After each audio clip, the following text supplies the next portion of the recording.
When Prime Minister Gorbachev of the USSR visited the United States back in the 1980s, he was shocked by especially one thing. One difference that set the United States apart from the communist USSR. That was our grocery stores. The USSR's grocery stores were nearly empty, the shelves were bare, but the US grocery stores were always full, with products lining the shelves. This isn't just because America is a cooler country, even though it might be. This is because of economics. America embraced what's known as the price system, whereas the USSR embraced collectivism. No price system. So, in this speech, we'll see today exactly why the price system matters, and we'll see why, in answering the question, are states justified in challenging federal pauses on renewable energy projects? We'll answer this through 3 points. First, we'll look at the background of this case. Second, we'll talk about economic principles in relation to this case.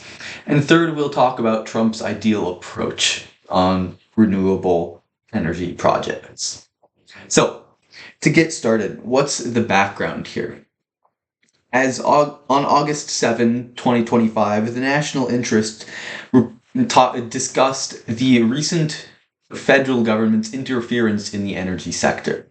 It pointed out that under President Joe Biden over the past 4 years, there was extensive federal involvement in the renewables sector and deep discouragement of the oil sector. Meanwhile, under Trump's presidency, he has heavily encouraged more oil production and tried to discourage the production of renewable energy. In some of his executive orders, Trump has ordered a pause on all new offshore wind projects and even onshore wind projects. We can see this in an August 22, 2025 article from The Hill, reporting that Trump is stopping a wind project off of the coast of Rhode Island. Doug Burgum, the Secretary of the Interior, reported that this project had become a, quote, burden to taxpayers, unquote. So, interestingly, what we see here is a movement where both parties have become increasingly involved in the energy sector. They believe that they know what is right. This ties back into our discussion of the price system, and this will be our second point today. Why is the price system so important?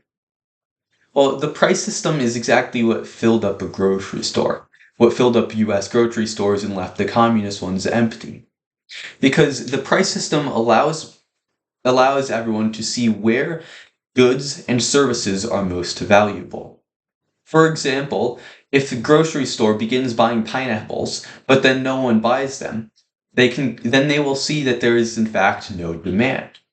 Or if some people buy their pineapples, they might realize that by lowering the prices, they will have increased demand for the pineapples.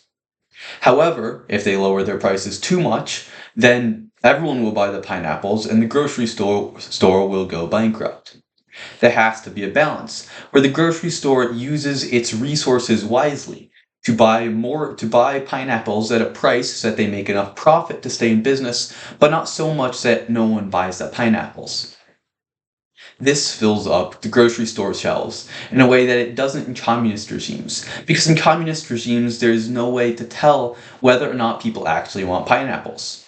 The dictator may tell the grocery store, "Order 1,000,000 pineapples," and the grocery store may do so, even if that completely disregards the actual demand for pineapples. In the US, grocery stores are not as reckless because they have to deal with the actual cost of pineapples. In communist regimes, they don't.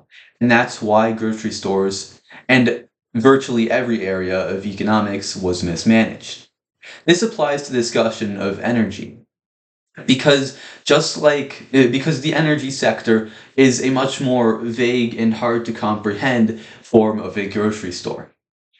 You see, when the government decides that it knows what's best about renewable energy resources and which system, whether gas or oil or wind or solar works best, the government is working like the communist government did in the USSR. It's not letting prices tell what people actually want and which is most valuable.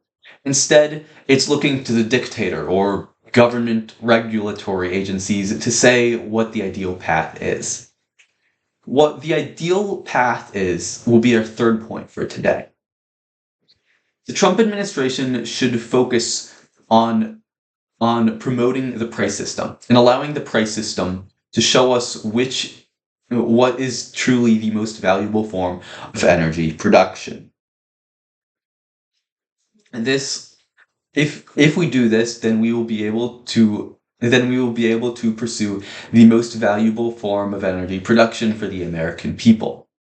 The problem with either approach from the Republicans and Democrats has been to funnel government money and support behind one form of energy without wondering whether or not that form of energy is in fact actually valuable.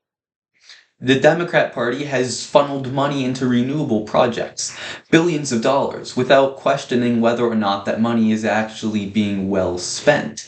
And similarly, the Republican Party has targeted renewables without questioning whether or not these renewable projects are actually creating benefits for Americans.